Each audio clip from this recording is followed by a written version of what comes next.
Good afternoon from MetLife Stadium in East Rutherford, New Jersey. I'm Perry Madden alongside Steven Zarda and Jay Kring-Schreifels. This is Redskins.com Live, getting you set for the finale this year. The Redskins and the Giants set to do battle here in about an hour. And guys, the Redskins have themselves a chance here to finish on a 3-game winning streak and get back to 500. Yeah, they've been talking about this 3-game winning streak for a little bit, for a few weeks now, piece by piece, win one game at a time, and they did that with the Cardinals and the Broncos. Disappointing, obviously, after the Chargers game. They were eliminated from the playoffs. And, they were asking, the media was asking Jay Gruden, what's next? And he said, we got to finish 8-8. That's all we can do. That's where we can go from here. And they did it with two pretty dominating defensive performances, hoping to replicate it again today against the Giants team that they basically shut out on Thanksgiving night. If you're joining us on Facebook Live or Periscope, drop some questions in. We'll try to get to them. I can't promise our fingers are going to work. It's a little cold out here. Especially well. But, Jake, Steven mentioned the defensive performances, and this is kind of a defense's heaven here again today. No real elements other than it's just very cold. It's very cold, and you're right. I mean, one touchdown allowed in the last two games, really last 9 quarters, if you go back to even that Chargers game in the fourth quarter. So this defense has been doing some really great things, and it all starts, at least what Jay Gruden has been saying this week with Zach Vigil, linebacker, who's been really done a great job filling in, being able to relay the calls on short notice, really coming in around late half of the season. And I think today the Giants just don't have any offensive weapons right now. Evan Ingram, Sterling Shepard, both gone for the Giants, inactive today. We'll get to the inactive soon, but I mean, this is really an opportunity for the defense to pay. Let's go out at 2017 with a bang. Let's get a little redemption too from last year. Remember, the very beginning of 2017 was the Giants lost at home at FedEx Field, ousted the Redskins from the playoffs. So this would be a nice little wrap-up, facing the Giants once more and getting up 2017 on a high note. Well, you mentioned Zach Vigil, and he's a guy playing in place of Zach Brown, who's again going to miss today's game. And I think, Zach probably, a situation where Zach probably could have played if necessary, but with the Redskins having been eliminated, he's no longer active, and some other notables as well, Stephen. Yeah, so let's get to the inactives. On the offensive side of the ball, it's Robert Davis, Kyle Kalis, and Demetrius Rainey. Defensively, Zicky Hood, we knew, obviously, dislocated his elbow last week.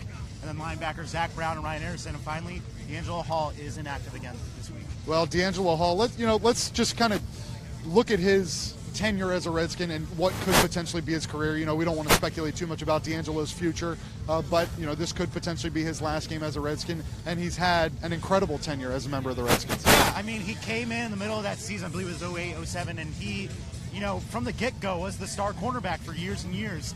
Tried to transition to safety over the last few years, but just really struggled with injuries.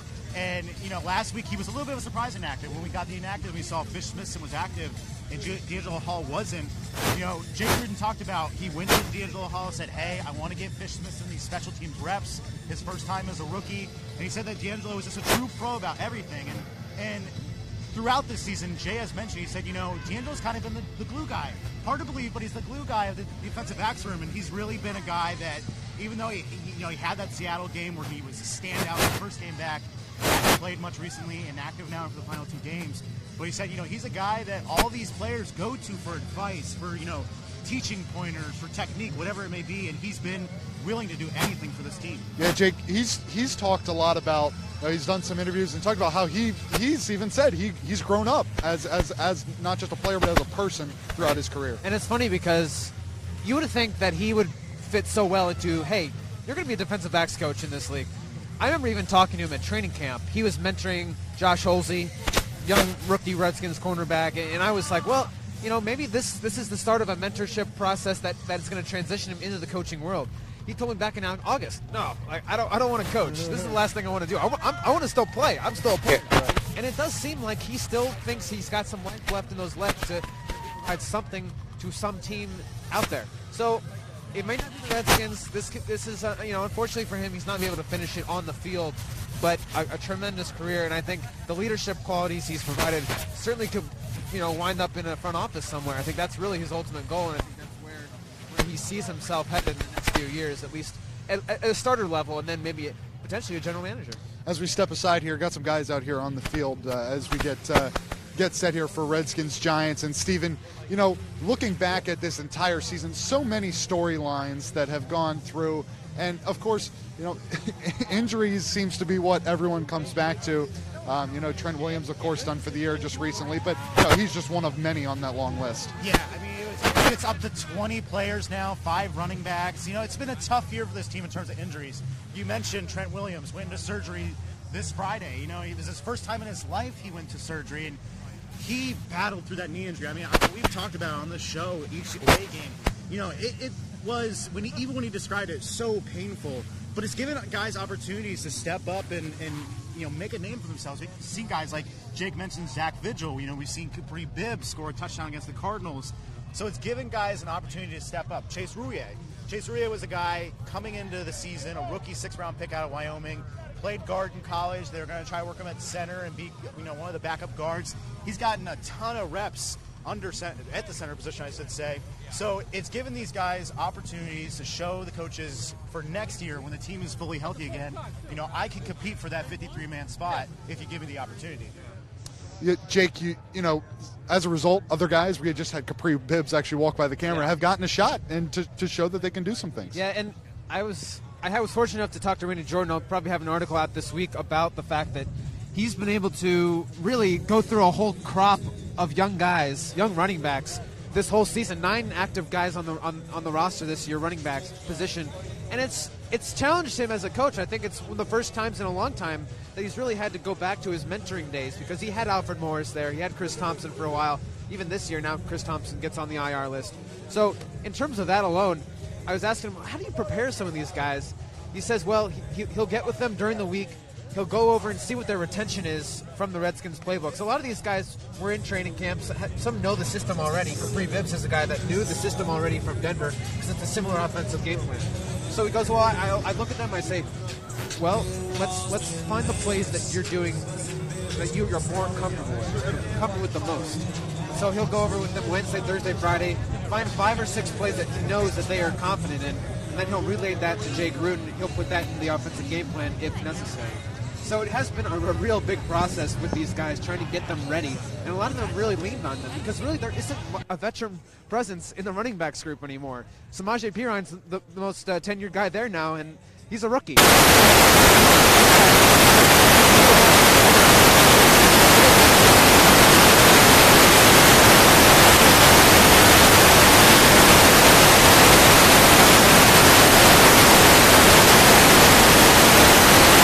Now, second in the NFC in interceptions with 4. He's been a standout this year. Last year he struggled at times. I mean, it was noticeable for him trying to recover from that torn ACL at Virginia Tech.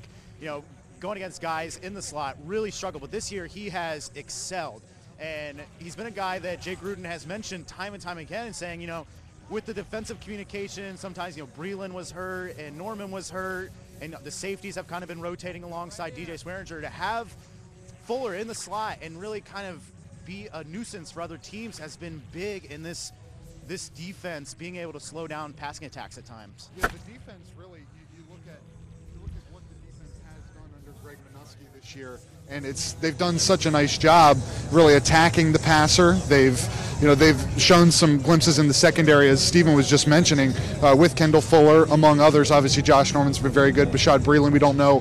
This could potentially be his last game as well. But it's one of those things where if you can just get some consistency going into next year, maybe you might continue to get better. Right. And yeah, let's talk about Bashad Breeland for a second, just because of the fact that when you have a guy who's been here for a while, I mean, there's been reports that he isn't going to be able to play.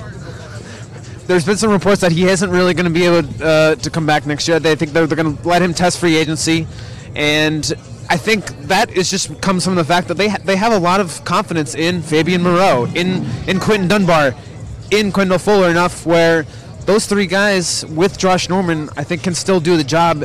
And it comes down to money again, but I think what they've seen so far in drafting a lot of these younger guys, I mean, Moreau and Fuller, both 3rd-round picks, and guys who could have been first-round talents had they not been injured in their last year in college. So they've got a lot of guys that they have confidence in. And Jay Gruden said last week he thinks a lot of these guys can be starters. Everybody that they draft has potential to be a starter, and it's just a matter of getting reps. And because of the injuries this year, because of the rotations, they've gotten to see a lot more game study out of them as opposed to just in practices. So I think that's helped a lot. Well, we do have a question from Facebook Live, and this one comes from Mark Smith. Steven, it's actually not about the Redskins side, but the Giants side. this could be Eli Manning's last game here in New York. And, the Redskins, first time they faced him, they were pretty successful. Yeah, they were pretty successful. Now, and Jake talked about he doesn't have many weapons out here. I mean, it's no Odell Beckham, no Sterling Shepard, no Evan Ingram, no Brandon Marshall.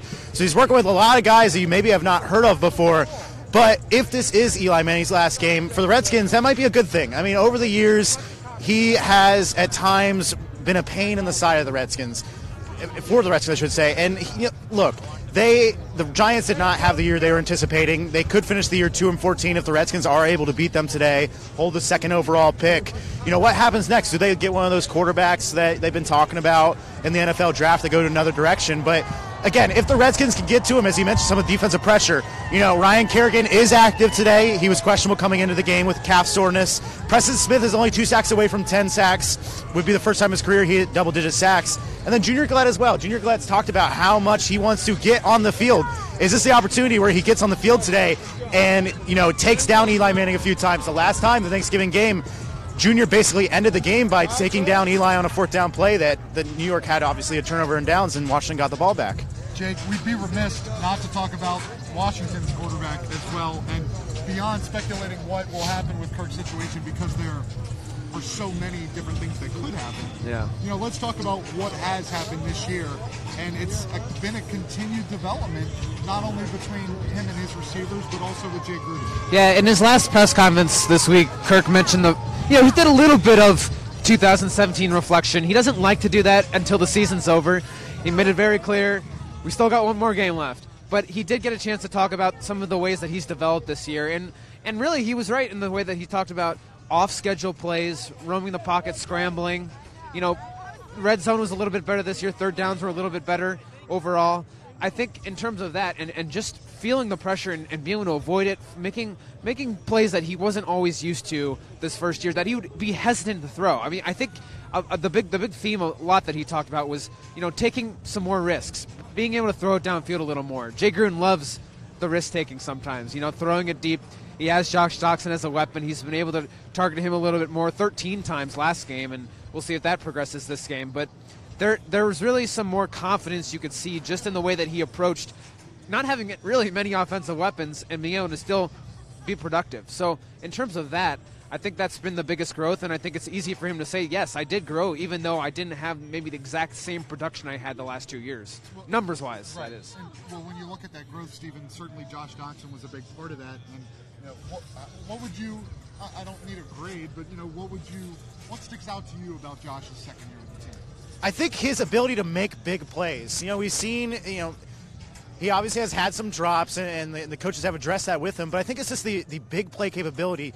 When you look at Josh Doctson, when the team drafted him, they talked about he's a big target. He's a red zone target. He's a guy that you can go up and get the ball. But he's also shown some speed, some straight line speed that maybe people didn't realize out of him when he was at TCU coming into the NFL draft and then to the Redskins.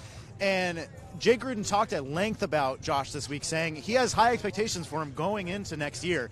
If he can work a little more in the weight room with Chad Englehart and his staff, extend his route tree, be a little bit sharper in his cuts, things like that, he will be that guy that they took in the first round and really be that number one target for the Redskins next year. Well, I want to ask both of you before we go, overall, when you look back at the 2017 Redskins season, what is the storyline that sticks out to you most? I think we talked about Kirk Cousins. I think that's certainly always going to be the one that kind of is present. But I think it was just the injuries this year. I mean, there was just so many injuries that really took a season that had a lot of promise, especially when you think back to that Raiders game. And I always look back to that. I think they in the game before that too. Well, right. Even against beating the Rams, but then taking that next step, Sunday Night Football against the Raiders, they just dominated the whole game. And so many of the Redskins wins, even the last couple of years, have always come down to the wire. There's never been a comfortable moment. That game was so dominated the entire way. And you look at that 2-1, they played so well against Kansas City. They went into their early bye 2-2, feeling really good about the way that they played. But that was the game, that Kansas City game where Trent Williams injured his knee. And it just continued to snowball after that. Josh Norman also hurt. Josh Norman, yep. They just had so many injuries, so many guys on IR. I think it's just hard to really grade this season. I think even you, Steven, said that you would grade the season as incomplete, and that was back in like week 5 or 6. And I'd say the same thing. I think it's just really hard. If they get to 8-8, maybe it's less than incomplete. It's an above average just because of the fact that they've been able to compete with so less parts. Yeah. I would agree with that. I would say the resiliency of this team. 3 weeks ago, that Chargers game, they were basically blown out 30-6, ended up being 30-13, were eliminated from the playoffs, and their backs were against the wall. They basically had nothing to play for after that. But they came together. They all, the players said, if I'm on the field, if I'm in an NFL game, it's about pride for me. And they've shown the last 2 weeks that while they're not going to make the playoffs, there's guys out here that are going to come out and compete every day. Now they have one final game here in New York. I would be remiss not to mention, we were talking about it earlier, depending on the temperature at kickoff, this could be the coldest Redskins game since 1988. So, what's the number we're looking for? I don't know. It's freezing. I'm just going to leave it at that. It's really, really cold. But to show some resiliency here in these conditions that a lot of these guys are, not a lot, but a good portion of them weren't even born in 1988. So to come out here today and take care of business, close out the season, show that resiliency will be big going into the offseason. Well, guys, thank you, first of all, for being involved with us this year. It's been a lot of fun. Thank you, the viewers who have joined us before each game. And let's see if the Redskins can get back to 8-8. 1 o'clock start on Fox. You can listen to the game as well on ESPN 980 with Larry Michael, Chris Cooley, and Rick Doc Walker. A big thanks to our videographer, Daryl Johnson. For Jake Kring-Schreifels and Steven Zarda, I'm Perry Mattern. We'll see you next time.